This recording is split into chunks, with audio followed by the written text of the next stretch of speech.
Hello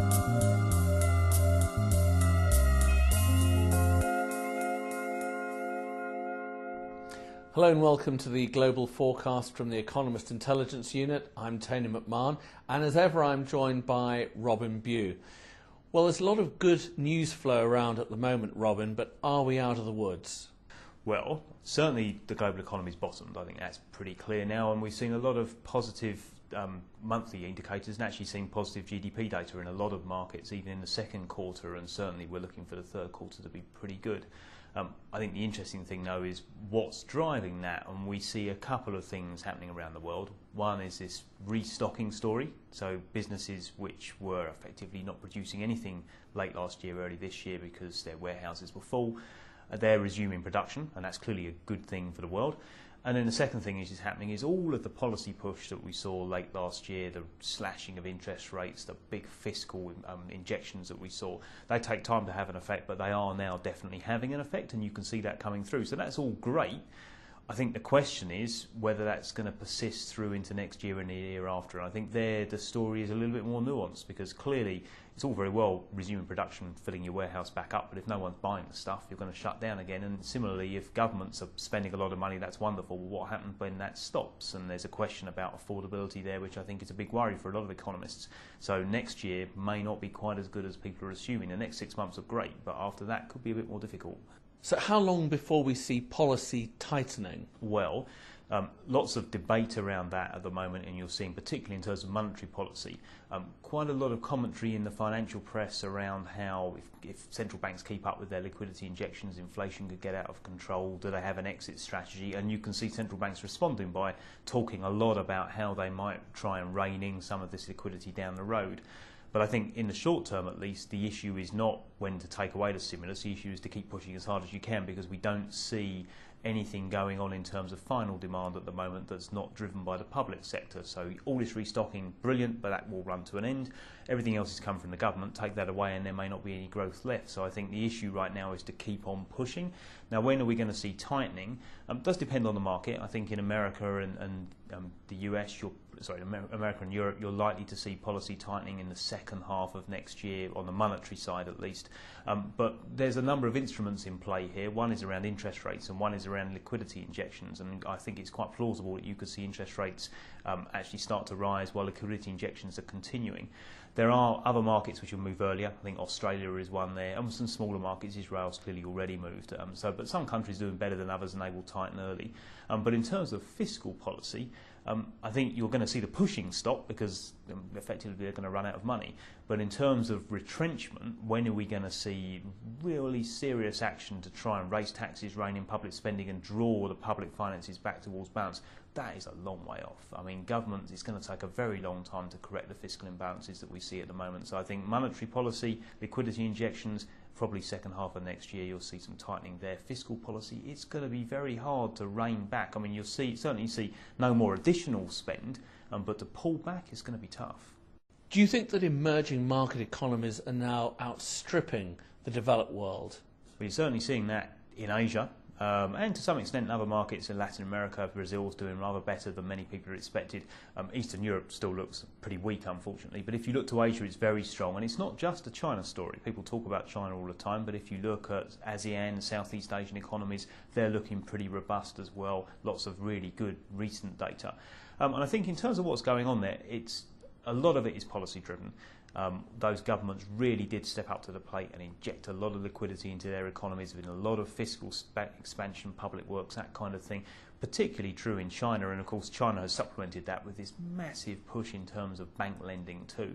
But other governments around the region have been doing the similar kinds of things. Now obviously there's some question mark about how long that can continue, and these economies do have a very big trade exposure, and all of the time that America and Europe stays weak, of course there's an issue about, well, how self-sustaining can this be? But I do think, particularly when you look to China, that there are some signs that the domestic economy is developing some real strength there. In fact, there's a danger of some bubbles emerging in the property market, in the stock market, and of course a lot of other economies in Asia feed off the back of that. And so I think it is actually sustainable for Asia to do rather better over the next couple of years or so than perhaps the OECD economies are going to do, and this gap in growth between the emerging and the developed world is going to stay in place. What about corporate health? Well, when you look at companies, I guess the latest reporting season is suggesting that companies are beating expectations and a big hurrah. Stock market's generally been doing pretty well up until about a couple of weeks ago or so. So that looks pretty good. Actually, of course, results are much worse in absolute terms than they were 12 months ago. So beating expectations is not difficult when the expectations were pretty low. But I would say when we go around and talk to businesses, what we do see is there's a bit of a separation between the wheat and the chaff. There are some companies which are clearly struggling and are going to continue to struggle for some time. And there are other companies, I mean, certainly no one's saying to us they're doing brilliantly well, but there's plenty of companies out there now who say the worst is behind us. We can see a strategy over the next couple of years or so which is going to lead us to putting our profitability back on track. And indeed, some businesses are starting to think about international acquisition, international expansion. I think it's particularly interesting at a time when asset prices around the world, depending on the market, can be quite cheap, and depends on the currency in which you're doing the buying, but there are lots of opportunities, and particularly again in the emerging markets that we see the stronger Western businesses are saying, well, the future is definitely in China, it's in India, it's in Asia, it's in Brazil, and we want a piece of that. And we think now is an interesting time to do it. Only strong companies are in that position because clearly financing is still pretty difficult to obtain, but if you've got a lot of cash in your balance sheet, this is a good time to buy. And whereas 6 months ago, probably a better time to buy, but most businesses were just too frightened to get their wallets out, now that's starting to move a bit. So I think you are seeing some companies being a bit bolder, but other companies continuing to struggle, and unfortunately some of those companies are going to fail. So I think as we go forwards, there's going to be a lot more bad news on the bankruptcy front, a lot more bad news on the unemployment front, but you will start to see other businesses turn things around. So looking ahead, what might go wrong? Well, I guess the things that we look for, I guess the public sector finances are a really big issue for us at the moment, because clearly the private sector has taken this tremendous balance sheet wallop. You've seen this enormous collapse in asset prices. We know that debt was astonishingly high in the private sector, in the personal sector particularly, but in the corporate sector to some extent. And to the extent that those problems are being alleviated, in some extent, they're being alleviated because the government's taking those issues over. They're nationalising the banking system, they're bailing out General Motors, there's all that kind of stuff. And so the public finances are starting to look pretty sick indeed. The fiscal deficits are very big. So in the US, looking 12, maybe 15% deficit over the next few years. Debt stocks rising very quickly. And that's got to raise some issues around public sector solvency, and those issues unfortunately tend to get corrected through much higher long-term interest rates, potentially weaker currencies, maybe higher inflation in the longer term. And so there's a whole nexus there that we're worried about in the long term, about what's the public finances look like, what does that mean for long-term interest rates, borrowing costs, all that kind of stuff. So there's a big worry there. And then the other thing we've got to be worried about is what's going on with the dollar, because of course so much international trade is denominated in dollars. The US is still a vitally important market. Their fiscal position looks particularly soggy because they have all this stuff related to the economic crisis, but then they've got all this stuff related to healthcare and social security, which is going to lead to this gradual further drain on the public purse.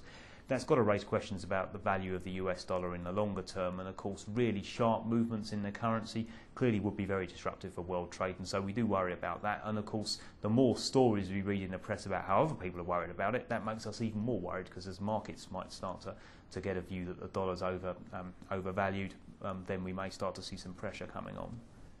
Thank you, Robin. So some encouraging signs there, but join us next month to find out if we really are on the road to economic recovery. Until then, thank you and goodbye.